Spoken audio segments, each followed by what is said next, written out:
noite, né, para todos que estão acompanhando e para aqueles irmãos também que estão acompanhando pelo YouTube, pelo portal, a plataforma do nosso curso. E queria iniciar destacando uma frase que o pastor Mateus falou ontem na mensagem e se aplica perfeitamente ao nosso treinamento e ao nosso ministério com os embaixadores do Rei. Disse assim o pastor Mateus Guerra, da Igreja Batista Central de Taguatinga, parafraseando outro autor. A sua vida é sem graça ou a graça de Deus transborda em seu viver? Então, com essa frase inicial, eu queria provocar os irmãos a respeito do nosso ministério, como diz o irmão Erivelto em sua oração a respeito do portanto ide, lá em Mateus 28, 19 e 20, ou do verso em Atos 20, 24, que diz: Mas em nada considero a minha vida por preciosa, contanto que cumpra com alegria a minha carreira e o ministério que recebi do Senhor Jesus para dar testemunho do Evangelho da graça de Deus. Irmãos, é com grande alegria que iniciamos mais uma fala, mais uma palestra do curso de formação de conselheiros desse ministério que Deus nos deu a oportunidade de trabalhar com meninos e anunciar a sua palavra, o seu evangelho. E se o irmão, se a irmã separou um tempo para tratar do reino de Deus, é porque o irmão está cumprindo, portanto, ide. E é esse o desejo desse coordenador desse curso CICE para esta segunda-feira, que os irmãos continuem firmes, que os irmãos continuem avançando e que possamos aprender e compartilhar conhecimento para anunciar o reino de Deus. O Ministério Embaixadores do Rei, eu costumo dizer que é uma máquina de pregar o Evangelho de Deus, de batismos, de chamado para pastores, missionários, líderes. Então, se o irmão, se a irmã separou em seu coração um tempo para tratar desse tema tão precioso, é porque Deus falou ao seu coração. E agora eu vou apresentar a nossa palestrante, né, irmã Silvânia, graduada em pedagogia, especialista em psicopedagogia, neuropsicopedagogia e ABA, que é a análise aplicada do comportamento. A irmã Silvânia é uma grande amiga, né, de infância. Eu sei que não parece, que ela parece muito mais nova que eu, né, mas faz parte. E mãe de embaixador, ajuda e muito colabora com esse ministério precioso e nunca é demais agradecer por separar um tempo para tratar de um tema tão relevante em nossas igrejas, em nosso ministério de embaixador do Rei. Então vou passar a palavra para a irmã Silvânia, ela vai orientar, deixei ela bem livre para falar, conversar e explicar para os irmãos se pode interromper, se já pode adiantar com as perguntas que os irmãos prepararam como dever de casa.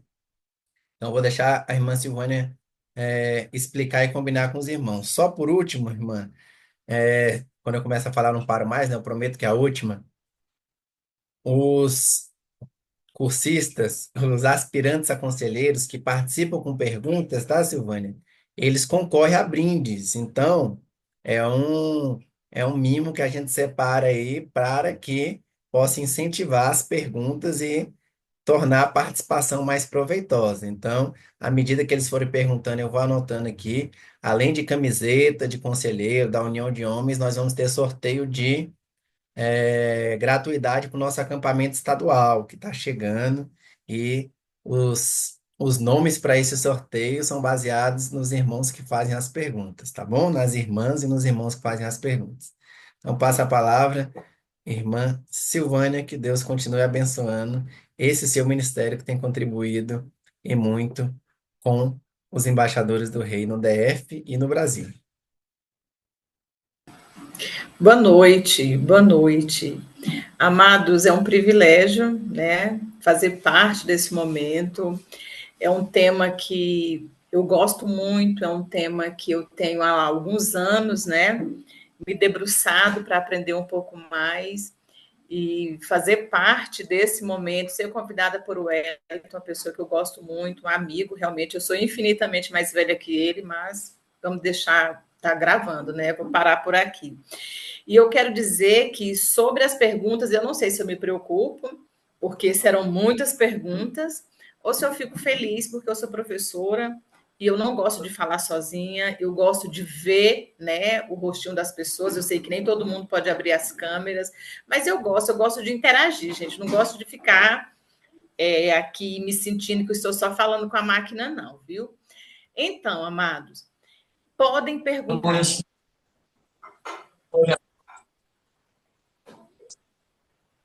Não, acho que alguém abriu, mas foi sem querer. Podem interromper, podem perguntar, porque eu acho que é assim que nós vamos aprender. Eu acho que tem dúvidas que não dá para você guardar para o final, porque às vezes, né, você vai ficar com essa dúvida e não vai compreender a minha fala. Então, eu gostaria que vocês fossem perguntando, né? Levanta a mãozinha aí, pode me interromper, porque eu também, quando começo a falar, não paro. E para começar, eu pedi o Wellington para colocar o material no grupo. Eu gostaria muito que vocês tivessem lido, acessado esse material antes, porque hoje eu não quero ficar aqui falando sobre o que é o autismo, sobre cura, se tem, se não tem. Eu quero a prática, eu quero falar para vocês sobre o que vocês podem encontrar, sobre esse comportamento, como lidar, o que fazer, como preparar a embaixada. Então, eu não queria. Por isso, eu gostaria que vocês acessassem o material que já está lá no grupo, para ler um pouquinho, né, sobre essa neurotipicidade, sobre esse transtorno, para que hoje esse momento não fique aquele momento só de leitura, eu explicando, né, o que é, o que não é. Então, eu começo a minha fala perguntando para os irmãos, e aí se alguém quiser responder, eu já fico feliz. Todos que aqui estão, eu percebi que tem mulheres e tem homens, tem um chamado para liderar. E a minha primeira indagação é: tem essa convicção do que é liderar para uma embaixada com crianças atípicas e típicas? Ou seja, crianças com transtorno, e aí aqui eu vou até mais além, crianças neurodivergentes, que não são necessariamente autistas, mas nós temos o TDAH, altas habilidades. Os irmãos têm essa noção da diferença de incluir e integrar? Alguém tem noção do que é integrar? Vamos integrar essa criança à embaixada ou esse adolescente, ou vamos incluir? Alguém tem essa, essa definição? Então, incluir, eu imagino que seja somente participar. Ela está ali participando. Integrar é fazer ela parte do corpo, envolver ela de forma que ela venha a querer estar junto, a querer participar, a querer responder, a querer participar das atividades que venha a ter. Essa é a diferença que eu entendo de um para o outro. Alguém mais quer contribuir? Acredito que integrar, é como o irmão bem falou, é no sentido de dar a essa criança a oportunidade, a possibilidade de se sentir realmente no meio, participando, fazendo parte de todo o processo. Por mais que ela tenha alguma limitação, o desafio nosso, enquanto líderes, é fazer com que ela se sinta bem no ambiente que está, seja aceita pelos demais, né, que os demais possam fazer a leitura daquilo que é dificuldade para ela, e que de alguma forma a gente consiga fazer com que ela salte esse muro da dificuldade que ela tem, né, porque realmente ah, são limitações, mas que elas podem se tornarem possíveis, né, de ter um bom relacionamento com o grupo em si. Então, eu acho que o desafio de cada um de nós, quanto líderes, é, diante dessas crianças, desse desafio de ser um conselho de embaixadores do rei com essa dificuldade, tá? Primeiramente, se pôr integralmente na coisa, né? Dizer assim, olha, eu estou aqui inteiro, né? E vem o que vier, né? A gente possa estar pronto para poder estar conduzindo um bom trabalho. E é claro que essas orientações que vamos ter hoje, outras que teremos no decorrer da caminhada, vão nos possibilitar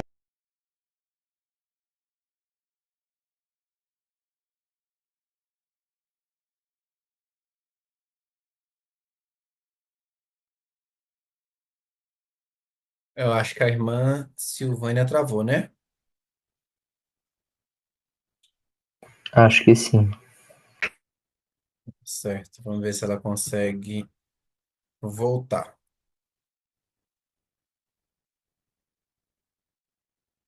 Eu vou falando com ela aqui, apesar que a conexão não caiu, mas travou. E aí enquanto ela volta, eu vou compartilhar uma dúvida que eu perguntei no Fórum dos Conselheiros para a irmã Silvânia, mas se ela voltar, eu deixo meu comentário para o final, tá? Opa, voltou, Silvânia, só que voltou sem o microfone fechado. Minha conexão caiu, me perdoe. Eu já estava Tranquilo. acessando lá. Olha só, vamos lá. Eu não sei até onde vocês ouviram. Integrar e incluir é bem diferente quando nós pensamos nas crianças neurodivergentes e neuroatípicas. O que é integrar? É quando a sua embaixada está pronta e chega uma criança, um adolescente, um jovem neurodivergente e ele tem que se adequar à sua embaixada. Ele tem, com todas as limitações dele. É a ideia que você tem que é ele que tem que se enquadrar, né? Ele que tem que chegar e se adaptar ao que está pronto. Isso é integrar, tá? Então é o oposto. Incluir é quando você prepara todo o ambiente para aquela pessoa que tem um funcionamento diferente para fazer parte. Essa é a principal diferença entre a inclusão e a integração. Então, tem que ficar muito claro isso. A sua embaixada está ali, perfeita, né? Com todo o materialzinho que vem pronto. Eu peguei aqui os do Gustavo, e você fala: olha, tá tudo aqui. Quem chegar precisa cumprir o que está aqui. Então, aqui, eu peguei aqui do Gustavo, né? Olha, você chegou, o seu material é esse aqui. E você precisa cumprir isso aqui. Incluir é diferente. A inclusão você chegou uma criança, um novo membro na sua organização, você vai observar, você vai conversar com essa família e você vai perceber onde essa criança está e você vai modificar tudo o que for necessário para a inclusão. Então, é a primeira questão que precisa ficar definido, né? Não é sobre integração, é sobre inclusão. É sobre essa proposta, é esse tema que nós estamos nas igrejas, né? Que as igrejas têm acordado para o que é inclusão. Porque a igreja, ela integra perfeitamente. Todo mundo que chega na igreja vai saber que tem que sentar, que no culto o pastor fala e está todo mundo olhando para o pastor, que no culto tem o momento do louvor. Algumas igrejas bate palma, outras não bate palma. E a pessoa, o visitante ou quem está chegando, vai integrar naquele meio ali. É diferente quando pensamos em inclusão. Quando nós pensamos em inclusão, chegando uma pessoa com uma necessidade, eu preciso pensar na luminosidade, eu preciso pensar no barulho, eu preciso pensar no lugar que essa pessoa vai sentar, se é cadeirante. E tem uma rampa, não é essa pessoa que vai dar o jeitinho para subir. Sou eu, é a igreja que vai adaptar para que essa pessoa tenha acesso. Então, isso é inclusão. Tá? Então, nós estamos tentando sair dessa época, né? Nós estamos há anos vivendo uma época de integração. Quem chega, se adapta. Entenderam? Então, vamos lá. Nós estamos falando de crianças com desenvolvimento neurológico atípico, diferente. E quais são essas diferenças? Essas diferenças eu coloquei lá no material. Está no comportamento. Essas diferenças estão na comunicação, na socialização e na nossa parte de sensorial. Então, audição, visão, né? O tato, o paladar, o olfato, todos os nossos sentidos.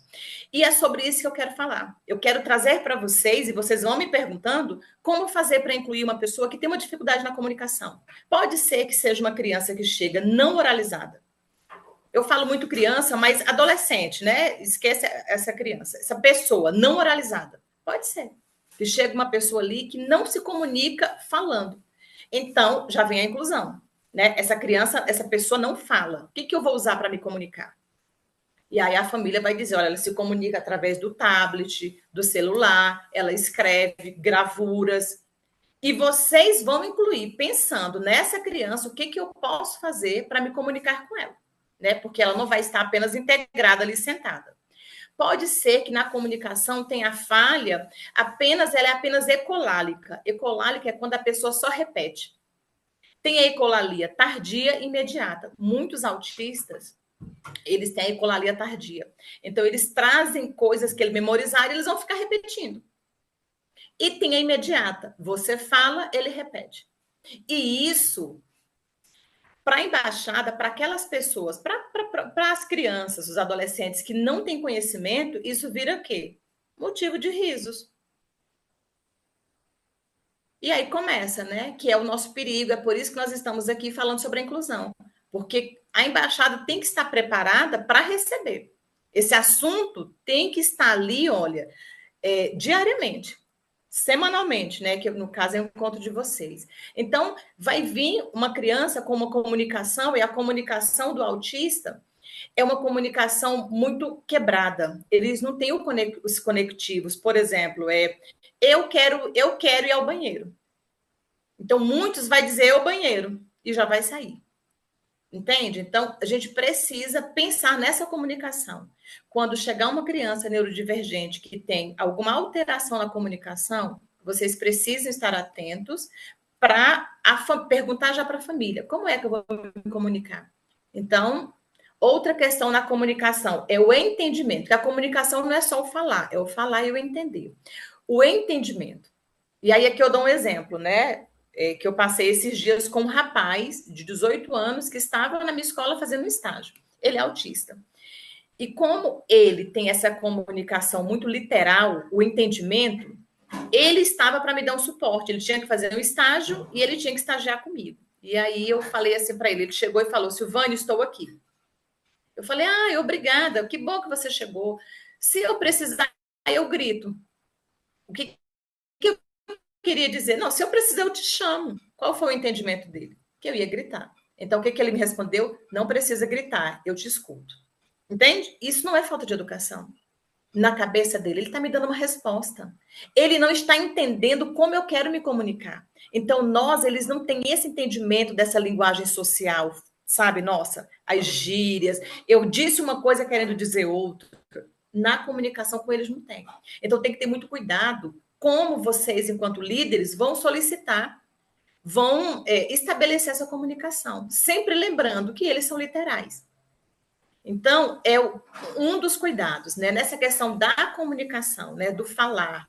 Essa comunicação também é importante passar para a família o que vai acontecer na embaixada, a rotina da embaixada. Essa comunicação começa antes da reunião de vocês. Então, passa para a família, olha, amanhã na embaixada, nós vamos jogar futebol, nós vamos ler a Bíblia. Eles precisam saber, eles têm que ter essa previsibilidade antes. Não é na hora. Você chegou e disse para sua embaixada, olha, hoje nós vamos fazer isso, isso, isso. Você já desorganizou um cérebro. Porque é um cérebro, gente, com uma conexão diferente. Então, não funciona como o nosso, que tem as partes, eu até trouxe aqui um cérebro para vocês, bonitinho assim, que tudo funciona? Não. Aqui é um pouco confuso. É como se fossem vários fiozinhos, né, que não se encontram. Uma da informação, mas não chega. Então, tem que ter uma previsibilidade, tem que ter uma organização nesse cérebro. E essa organização, ela não é abrupta, né? Tem que ser com cautela, tem que ser muito reforçada, tá? Então, na comunicação. E aí, se vocês tiverem alguma dúvida sobre essa comunicação, vão me perguntando. A outra alteração, na socialização. Alguns, quando nós pensamos em crianças neurotípicas, eles têm uma variedade, né, entre, digamos, o 8 e o 80. Ou ele está lá embaixo, ou ele está lá acima. Então, a gente precisa ter esse cuidado e saber onde está o meu. Então, na socialização, pode ser que ele esteja muito elevado. Abraça todo mundo. Já chega abraçando. Para meninos, adolescentes, pode parecer o quê? Nossa, esse menino vive me agarrando. E aí começa a exclusão. Nossa, ele agarra, ele beija a gente, ele não tem noção. Porque pode ser que a alteração dele seja para cima. Então, ele tem essa necessidade do toque, de estar sempre pegando. E como nós estamos falando de meninos, e esses meninos chegam a uma certa idade que eles não gostam muito disso, pode ser que surja, né, o famoso bullying. Pode ser também que essa alteração dele seja lá embaixo. Ele não gosta do toque. Ele não gosta que ninguém chegue perto. Então, a socialização dele é péssima. Por quê? Porque ele vai ficar lá no canto. Enquanto está todo mundo ali conversando, se divertindo, ele vai preferir ficar sozinho. E como que a gente faz? E aí vocês podem pensar, nossa, Silvânia, mas se ele não gosta, por que a gente vai forçar? Se ele não quer, deixa ele lá no cantinho dele. Não é só por isso. Eles estão em desenvolvimento. E aí a gente volta para o cérebro, para a nossa plasticidade. Aquilo que é ensinado, o cérebro aprende. Só que no caso do espectro, no caso da criança neurodivergente, neuroatípica, leva um tempo muito maior para consolidar. E às vezes não consolida.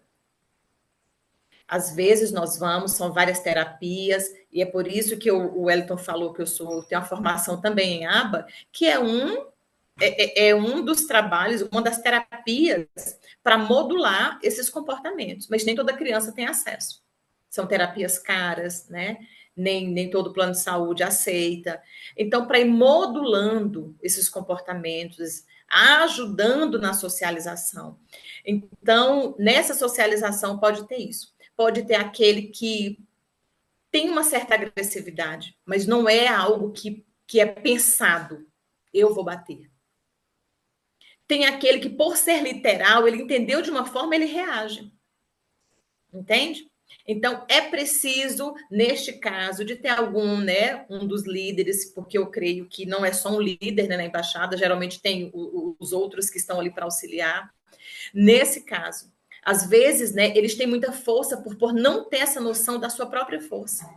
Que eu estou apertando demais, né? Que eu chego, dou um abraço muito apertado. Pode ter aqueles, né, que nessa socialização, quando alguém chegar perto, ele pode ter um momento de revidar, né? De empurrar, de não querer, de ser colálico, né? Falar alguma coisa que ele ouviu num desenho, que ele ouviu na televisão, ou que ele ouviu, né? Então, tem essa questão. E na nossa questão do comportamento, é onde a gente também precisa desse cuidado, né? Porque no comportamento, eles podem ter um comportamento de querer andar o tempo todo, levantar, não parar na sala, sai, mas acabou de sair, saiu de novo. E tudo isso é autorregulação.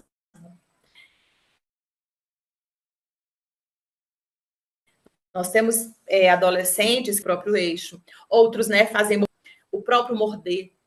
Tudo isso é o cérebro tentando se ajustar. Então, esse comportamento é quando o cérebro não sabe como processar, vem esses comportamentos. Então, vem o comportamento do bater, vem o comportamento do não parar ali, do ficar batendo na mesa, ou balançando muitas pernas, ou mexendo muito com o outro. E aí, gente, vem a nossa sensibilidade, né? A de vocês que estão se preparando enquanto líderes. Precisa saber se realmente é uma questão fisiológica, é uma questão de que ele não consegue, ou é aqueles, né, que não tem nenhuma questão e que estão fazendo só por brincar. E às vezes o líder ele precisa ser um pouco rígido. Nossa, toda hora sai da sala. E tem mais aquele efeito rebanho de imitar, né? O outro fez, eu posso fazer. Então tem que ter esse cuidado.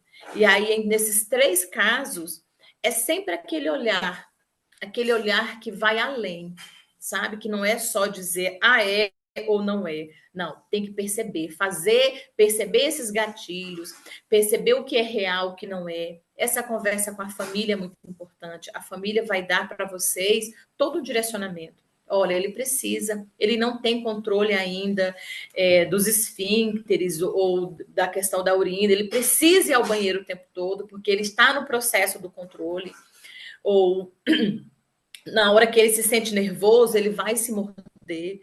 Na hora que você diz um não, o não é gatilho para muitos. Disse um não, acabou. desorganizou aquela criança, aquela pessoa, né? Então, esse momento com a família é muito importante. E se vocês perceberem, né, que chegou essa criança, esse adolescente neurotípico, o primeiro passo, chama a família para conversar. Porque nós temos dentro do autismo níveis de suporte. O 1, o 2, o 3. E aí, às vezes, a gente fala, o nível 1 é muito leve. Não existe leveza no autismo, gente. Não existe leveza. Então, é o nível de suporte. É a necessidade que ele tem do adulto, né? De alguém estar ao lado. Para ir ao banheiro, para se alimentar, para se higienizar. É sobre isso. Não é sobre leve. É autismo leve. É bem leve. Não, não é leve. Não existe isso. É um cérebro desorganizado do mesmo jeito. E a questão das alterações sensorial. Precisa-se ter cuidado. Eu sempre vou buscar o Gustavo e eu vejo que os embaixadores são bem barulhentos. Normal. Eles gritam, eles cantam. Sempre que eles cantam, uma vez embaixador, sempre embaixador do rei. Para uma criança com uma sensibilidade auditiva, isso é o fim. E aí vocês podem pensar, nossa, e agora a gente vai ter que mudar a embaixada? Não. Oferta para essa criança um lugar próximo à porta. E isso é conversado. Eles têm total compreensão. Você vai sentar perto da porta. Aqui. Na hora que você ouvir muito barulho, você pode sair. Isso tem que ser dito para eles. Você pode sair. Tem outros que vão amar o barulho. Porque lembra que tem uma alteração, ou é demais, ou é lá embaixo? Então, não tem o meio termo. Então, na hora do hino, porque eles cantam, e eu vejo, né, eles gostam de pular, e eles, quando eles estão pulando, eu vi na igreja no sábado, né, numa programação dos embaixadores, como eles gostam de cantar alto, de pular. Então, para essas crianças, é preciso se dizer, olha, agora é a hora que nós vamos cantar, e nós vamos cantar muito alto. Mas se te incomodar, pode sair. Uma outra questão é usar o abafador. Perguntar à família. Olha, ele tem a sensibilidade auditiva. Ele tem um abafador? Aquele abafador, né, próprio, a embaixada precisa ter um ali guardado. Por quê? Porque pode ser que chegue alguém que não tenha. Pode ser que ele esqueça em casa. Então, é bom ter. Eu vou já mostrar as minhas sugestões para que vocês tenham. Mas, nesse momento, porque o abafador, ele tira o excesso de ruídos. Então, faz com que ele fique ali, né?